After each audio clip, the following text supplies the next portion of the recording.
Never have I actually thought Trump was my daddy. And Kamala is not our mommy. Now, I realize Drew Barrymore has an effed up mom who put her into the spotlight at this young age and let her do drugs and drink when she was, I think, in the single digits, or like 12 at the oldest. That's a sickness, right? She's platformed these people. She leaned in and woke. Now she wants to get away with on Bill Maher. If you've changed, then own that.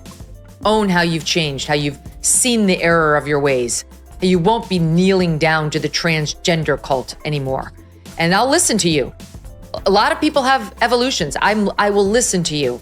Right now, I think you're just saying what you think you need to say to be popular with Bill Maher's audience. All right, let's dive into this absolute train wreck of an interview, because honestly, I can't decide whether to laugh, cringe, or grab a double whiskey just to make it through. Drew Barrymore. Yes, that Drew Barrymore. The same woman who once literally dropped to her knees in front of Dylan Mulvaney, sat across from Bill Maher recently. And if she thought this was going to be her big redemption arc, let me just say, wrong script, wrong director, wrong audience. But before we even dissect what went so disastrously sideways, let's pause and talk about Drew herself. Because here's the thing, she isn't just another celebrity floating through talk shows. Drew Barrymore is Hollywood royalty. She grew up in front of flashing cameras, a household name before she could even spell it. But that kind of spotlight isn't just blinding, it burns. By the time most kids were worried about multiplication tables, Drew was reportedly drinking, partying, and dabbling in drugs. That kind of childhood doesn't just leave you with funny stories. It rewires you. It scars you. And now, decades later, you can still see the ripple effects. Drew drifts through Hollywood like a balloon that slipped out of a kid's hand at a birthday party, bright, recognizable, but utterly untethered. She's always reinventing herself, always chasing the approval of the crowd, never quite rooted in her own identity. So when she sat down with Maher, hoping for her candid moment, the problem was obvious. You can't be authentically candid when you don't even know who you are. What we got instead was a cringeworthy masterclass in awkwardness, Hollywood doublespeak, and contradictions piled on contradictions. And then, cue dramatic entrance. Megyn Kelly swoops in. Now, Kelly didn't just critique Drew. She obliterated her. It wasn't commentary, it was a surgical dissection. She took a scalpel to Barrymore's carefully polished image and split it open for everyone to examine. Brutal? Absolutely. But fair? Hard to argue otherwise. Here's how it all unraveled. Drew sits across from Bill Maher, nodding along like a bobblehead while he talks about free speech. Maher makes the point that under Trump, people could say what they actually thought, but under Biden, it's like tiptoeing through a minefield barefoot. One wrong word and boom. Career destroyed, friendships torched, reputation in ashes. And whether you love Bill or loathe him, he wasn't exaggerating. We all saw it happen. People dragged for decade-old tweets. Entire careers erased overnight because they said something that didn't align with the ever-watchful, easily outraged mob. That wasn't paranoia, it was reality. And listen to what she said in SOT 28. You have a lot of bravado about what you think is the truth or not, but it's just so refreshing. Like, you were doing this before it was so dangerous. Still dangerous. And it is just way too dangerous now, Yeah. but you're still doing it. It's slightly less dangerous than it was 2 years ago because we did have a vibe change, and because the Democrats lost so badly in 2024, the blush is off the rose on left-wing censorship and, oh my God, you can't say that. Stop telling me what I can do, what I can say, what I can think, who my heroes are supposed to be. Just get. But this is where Drew Barrymore stumbles and completely fumbles the play. With those trademark wide eyes, she leans in and declares, "Oh, it's still far too dangerous to share your real opinions." And I had to pause, tilt my head, and think, dangerous for who exactly, Drew? Because let's not forget, This is the same woman who eagerly rolled out the red carpet for Kamala Harris and practically canonized Dylan Mulvaney on her show as though they were modern-day saviors of civilization. So he's saying what he's always said, to his credit. He's been very consistent. But there you have Drew Barrymore. Drew Barrymore talking about how it's still too dangerous to speak out with your real opinions. So what are her real opinions? Because just like Jimmy Kimmel and Sarah Silverman, she's been fueling the fire of wokeism for years. Who could forget how she humiliated herself next to fake, quote unquote, woman, meaning a man, Dylan Mulvaney, who came on her show and was treated like Jesus. Where was all this sudden concern about free speech back when people were being muzzled left and right under Democrat rule? Because let's be honest, during that time, Drew Barrymore wasn't clutching pearls over censorship. She was happily sipping the woke Kool-Aid. Scratch that, she didn't just sip it, she practically bathed in it, soaking it up like it was some kind of Hollywood holy water. And then comes Megyn Kelly, swooping in with the precision of a hawk. She doesn't tiptoe, she doesn't soften the blow, she slices straight through the facade in that razor-sharp way only she can. Her message is crystal clear. Look, Drew, if you've had a genuine change of heart, then own it. Don't just hint at it, say it. Out loud. Admit you were wrong. Admit you bent the knee to the transgender cult, and that you regret it. Tell people you're done fueling the flames of woke insanity, and watch how quickly respect comes your way. But instead, Drew does what Hollywood does best, the shuffle. She pivots, she pleases, she says whatever sounds safest in the moment, especially with Bill Maher's audience staring back.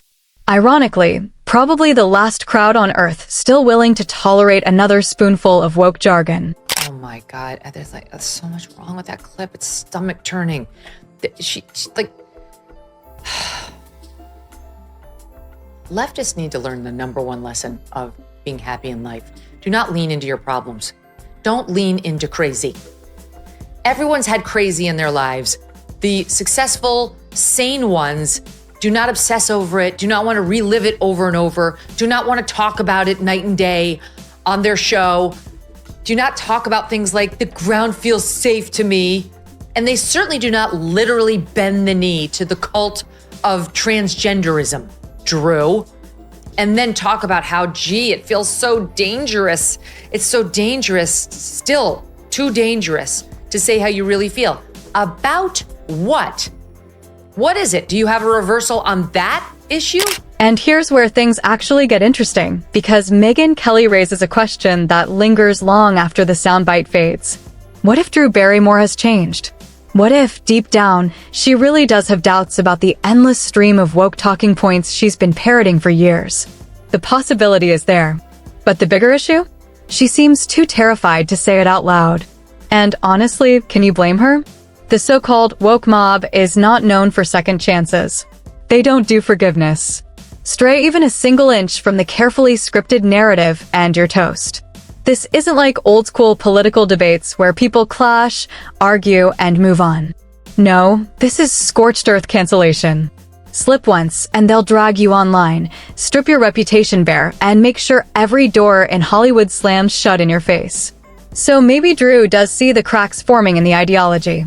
Maybe she even regrets the infamous moment she literally dropped to her knees before Dylan Mulvaney on national television.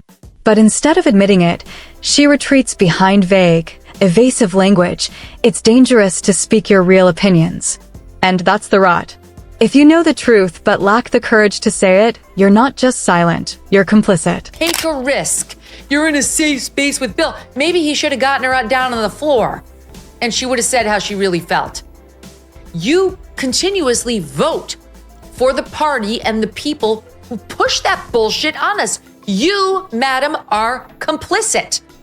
You hosted Kamala Harris, who says, we all need to be woke. We need to be woke because we just do. That's your person who you actually had on your program and wanted us to call Mama-la. Politicians are not our parents, and they're certainly not supposed to be our mommy or daddy.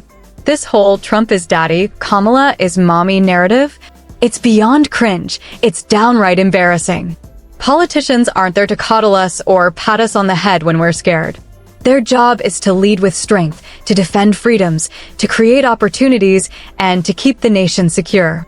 We don't need babysitters, we need leaders. But Drew Barrymore doesn't seem to grasp that.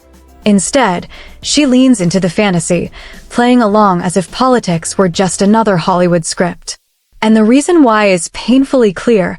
She's still that child star, trained to perform on command, to say whatever keeps the crowd smiling and clapping. It's not authenticity, it's reflex. It's survival.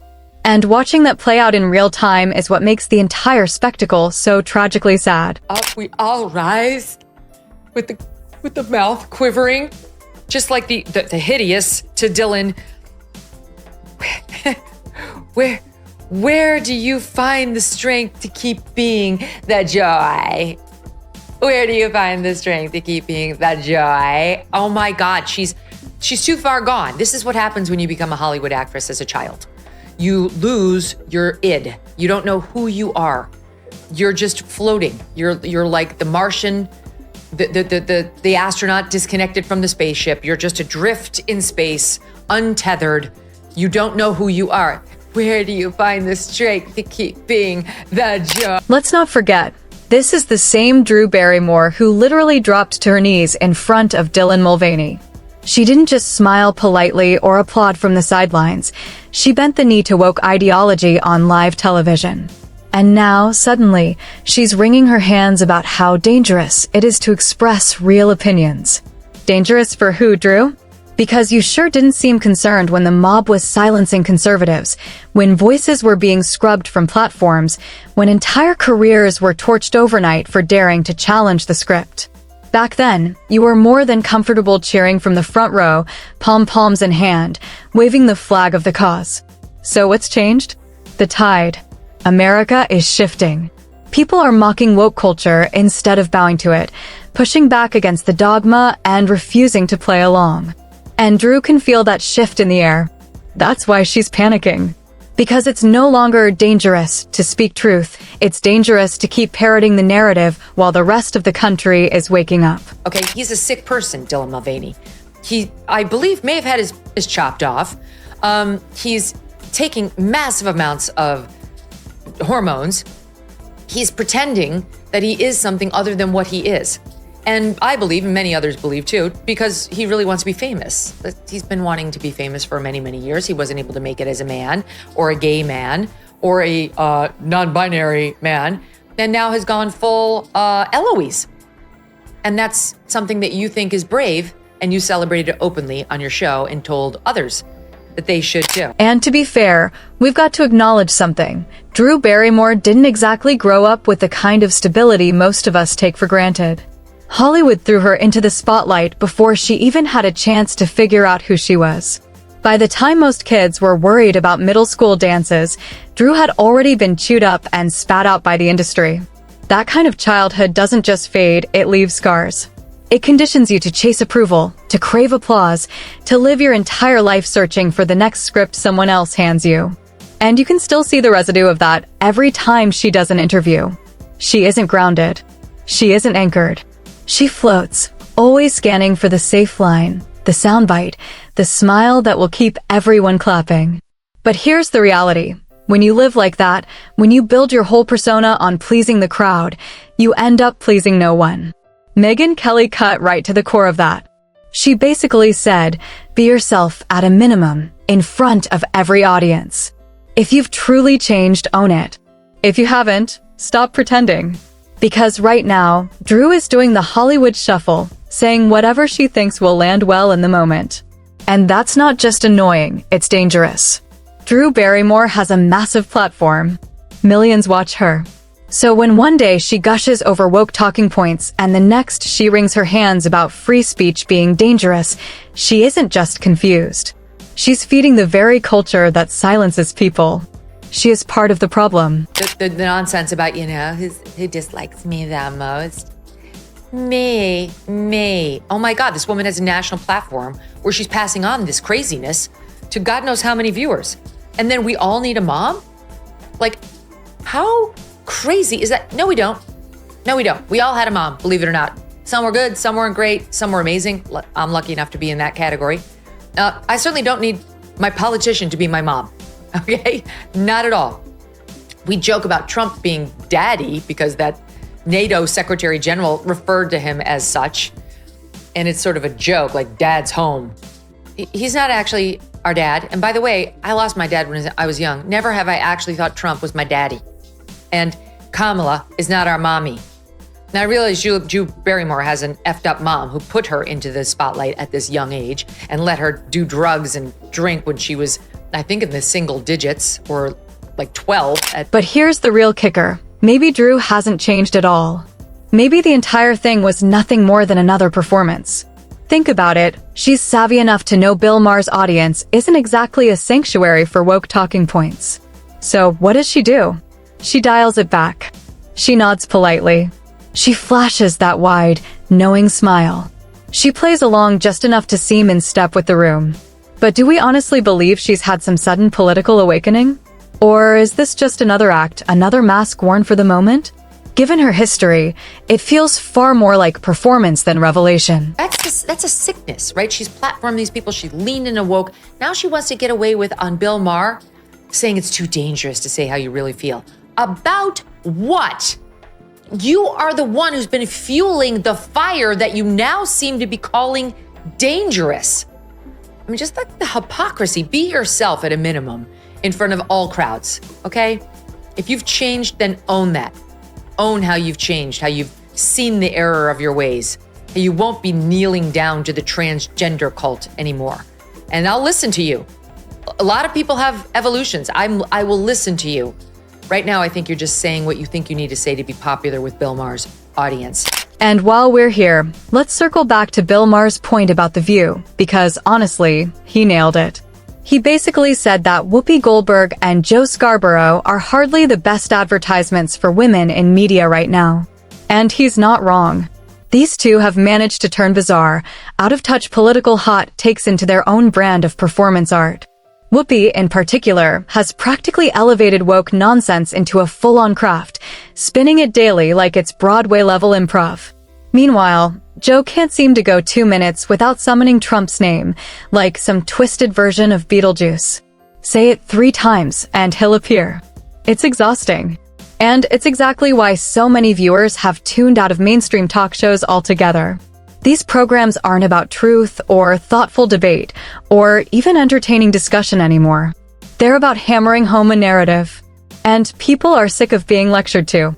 On some ladies on The View, SOT 31. I love Whoopi and Joe. Those are the two I really know. And I did it like a year ago, and I liked everybody, but like I don't know if they're really, at this moment, the best advertisement for women. They just... It's a format, that show. They say some things that are just, like, not helpful, like, say, to elections. I mean, it's just, Yeah, they actually are sitting on the floor. And still, she wasn't able to say what's real. Okay. Everyone who watches this show knows that he's right about that. So here's where it all lands. Drew Barrymore had the moment. She had a golden opportunity to step into something bigger than her Hollywood image, a chance to show real growth, to admit where she stumbled, to drop the mask and actually say something raw and true. That's what people are starving for. But instead, what did we get? The dance. The dodge. A parade of vague, safe-sounding statements that said everything and nothing all at once. And the result? She didn't come across enlightened. She came across lost. And that's exactly what Megyn Kelly nailed. She called it for what it was. Because at the end of the day, audiences aren't craving polished PR doublespeak. They don't want the carefully scripted, safe answers designed to keep Twitter happy. They want honesty. They want authenticity. They want leaders and public figures who say what they actually mean, even if it ruffles feathers, even if it sparks controversy. Drew Barrymore failed that test. And unless she figures out how to own her voice, whatever her real opinions might be, she's going to keep fading deeper into Hollywood irrelevance. But here's the bigger question. What do you think? Is Drew genuinely rethinking her views? Or is she just slipping into yet another role, telling the audience exactly what she thinks they want to hear? Drop your thoughts in the comments. I want to hear your take. And while you're here, smash that like button, hit subscribe, and share this with someone who needs to see through the Hollywood smoke and mirrors.